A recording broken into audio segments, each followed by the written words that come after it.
Et bientôt, les produits de Bukangalonzo sur le marché quinois. Les bourgmestres ont été impliqués ce vendredi par la primature pour réussir la mise en vente de ces produits. Ils ont échangé avec le directeur de cabinet adjoint chargé des questions politiques, John Boupila, représentant le Premier ministre Matata Ponyo Mapon.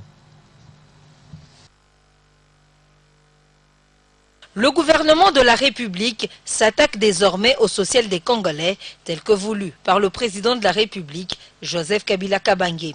Dans 2 semaines, les Quinois et Quinois auront du maïs, fruit du parc agro-industriel de Bukangalonzo à leur portée. Les autorités communales ont échangé à ce sujet avec John Boupila, directeur de cabinet adjoint des questions politiques. Les bourgmestres ont été sollicités à disponibiliser des espaces pouvant recevoir 2 containers de 40 pieds de farine de maïs à des prix défiant toute concurrence. Désormais, on aimerait avoir un espace Bukangalonzo dans chaque commune pour une accessibilité et pour une visibilité de ces produits qui sortent du terroir de Bukangalonzo. Nos prix sont des prix très bas, donc le sac de farine de maïs de 25 kg par exemple sera vendu à 15 000 francs. Un appel bien reçu par les hôtes de la primature qui ont souhaité l'approvisionnement régulier afin de servir les Quinois. Et nous y veillerons à ce qu'il n'y ait pas de taxes qui encombrent de manière à faire galoper les prix. Voilà pourquoi nous avons été associés à ces grands projets, pour permettre la réussite de ces projets, parce que ces projets n'ont pas autre que le caractère social de la population. Ça signifie qu'il doit tomber sur les paniers les plus démunis. En plus de la farine de maïs, les légumes et autres produits seront incessamment aussi mis à la disposition des Congolais. L'évasion fiscale est le but poursuivi par la délégation gouvernementale au poste frontalier de Loufou. Matata Ponyo Mapon, porteur des instructions du président de la République, Joseph Kabila Kabange, a prélevé la température de ce point d'équilibre entre l'offre et la demande. Images et commentaires. À l'aérodrome de Lukala, Jacques Mbadou, gouverneur de province du Congo central, ses ministres provinciaux et officiers de l'armée et de la police se sont rangés pour accueillir la délégation gouvernementale conduite par le Premier ministre Matata Ponyo Mapon. Juste après, le cortège du Premier ministre se dirige vers Loufou, ce bourgade où s'organise un marché hors norme de la RDC à la frontière de la République d'Angola. Sur place, le ministre national des Finances Yav Moulang, celui de l'économie Modeste Bahati-Lukwebo, le gouverneur Jacques Mbadou, plusieurs officiers du Congo central, y compris les responsables des services opérant aux frontières, parmi lesquels ceux de la Direction générale des douanes et accises, ainsi que la haute hiérarchie de la Direction générale de migration, n'ont pas voulu rater le message ferme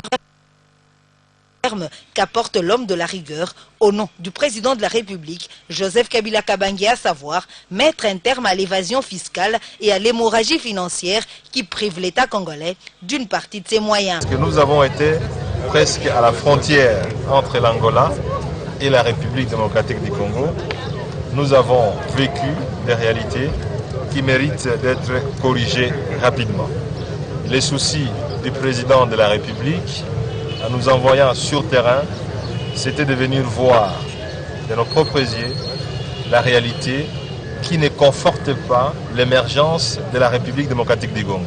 Matata Ponyo et sa suite ont visité ce site jusqu'au niveau du pont qui relie la République démocratique du Congo et la République d'Angola.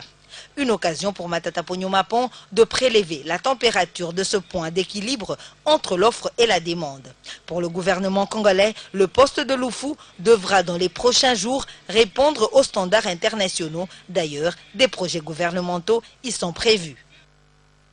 La deuxième caravane médicale présidentielle continue à faire du bien au Katangé. 129 malades sur les 317 enregistrés ont déjà été opérés pour la première phase de récupération. Joseph Kangoudia, coordonnateur de la caravane présidentielle, a présenté le bilan à l'épouse du chef de l'État, Marie-Olive Lembe Kabila. La première dame de la République démocratique du Congo a instruit la reprise ou la continuité de la deuxième phase le mois de septembre. Images et commentaires.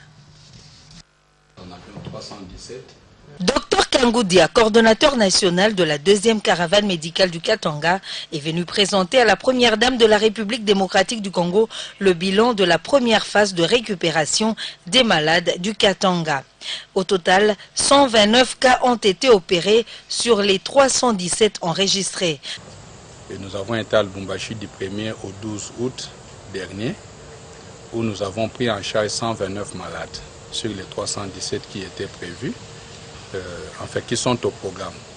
Et par rapport à cette évolution, il était légitime que je puisse venir faire rapport à la distinguée première dame et au-delà projeter les prochains voyages parce que les 317 malades, comme vous savez, on devait les prendre en 3 phases. Marie-Olive Lembekabila félicite l'équipe médicale pour ce dévouement et instruit la poursuite de la 2e phase d'ici le mois de septembre. Elle nous a clairement instruit au nom du chef de l'État pour la poursuite effective de la 2e phase.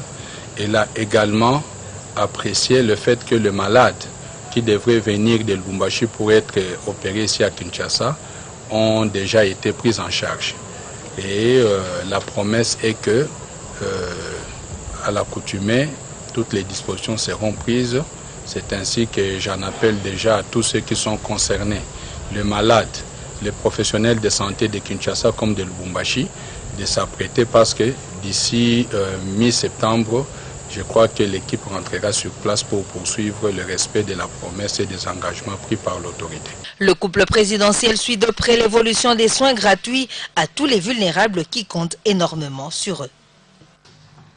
Sachez qu'en République démocratique du Congo, 155 dossiers en assurance automobile vie et incendie ont été traités et payés par la SONAS, l'équipe que dirige la DGAI. Carole Aguito Amela a remis les sinistrés dans leurs droits, jeudi sinistre, et donc cette opération saluée par les bénéficiaires qui invitent tous les Congolais et étrangers à s'assurer pour bénéficier des avantages qu'offrent les assurances. Images et commentaires, Neftali Bomoutala Hussein. Comme dans les différentes provinces de la République démocratique du Congo, les agences de la Société nationale d'assurance ont payé les sinistrés. Dans la capitale congolaise, 155 dossiers en assurance automobile, vie et incendie ont été traités et payés. 72 dossiers ont été pris en charge par la direction générale, 6 pour l'agence de Bandalungwa, un Bichngobila, un Benseke, 3 commerces, 3 DGI Gombe, un dossier pour Kalamou, 7 Kassavubu, 2 Kintambo, 4 libérations et 5 limités. Je vais demander aux autres de me suivre, de faire le même pas. Moi également je ne croyais pas à ça. D'ailleurs quand ma femme me disait de payer, je ne voulais même pas. Mais je payais, je demande à tous les autres de faire comme moi, de payer l'assurance. Quand on s'assure, on a une bonne assurance. C'est une protection parce que tu peux être endommagé toute la voiture, mais la SONAS par rapport à ce que tu as souscrit comme cotisation à la SONAS, peut-être nous on a payé peut-être $300, mais aujourd'hui on nous a payé plus de $300. Mais j'encourage les gens pour que notre pays se développe.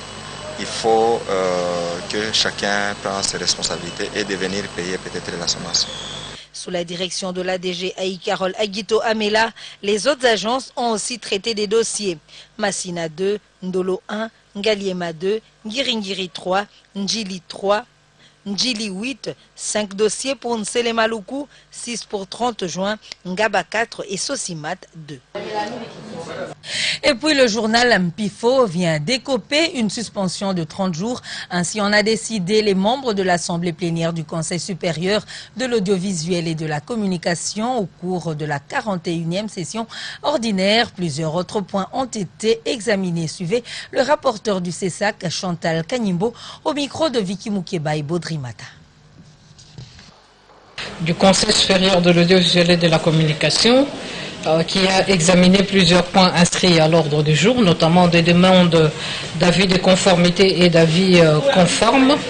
En ce qui concerne ces demandes d'avis de conformité et d'avis conformes, les membres de l'Assemblée plénière ont examiné et accordé des avis de conformité pour des spots publicitaires. Les membres du Conseil supérieur de l'audiovisuel et de la communication ont également examiné des dossiers de régulation, notamment les dossiers de 2 journaux. De la presse écrite, il s'agit du journal Pifo, que l'Assemblée plénière a décidé de suspendre pour une durée de 30 jours pour avoir publié des articles avec imputation dommageable, a décidé de suspendre le journal Le Fax pour avoir refusé de répondre aux invitations du Conseil supérieur de l'audiovisuel et de la communication pour venir présenter ses moyens de défense concernant ces publications. Les membres de l'Assemblée plénière ont également reçu le rapport des missions d'une délégation du Conseil supérieur de l'audiovisuel et de la communication à Kananga. Cette délégation a été envoyée dans l'ancienne province du Kasaï occidental pour rétablir l'ordre concernant les décisions prises par la coordination provinciale, décisions qui étaient contestées par les consommateurs des médias, notamment les professionnels des médias et quelques activistes de la société civile. Les membres ont également examiné le règlement financier du Conseil supérieur et de l'audiovisuel et de la communication. Ce règlement sera adopté au cours de la séance qui va se tenir demain, puisque la séance d'aujourd'hui a été suspendue.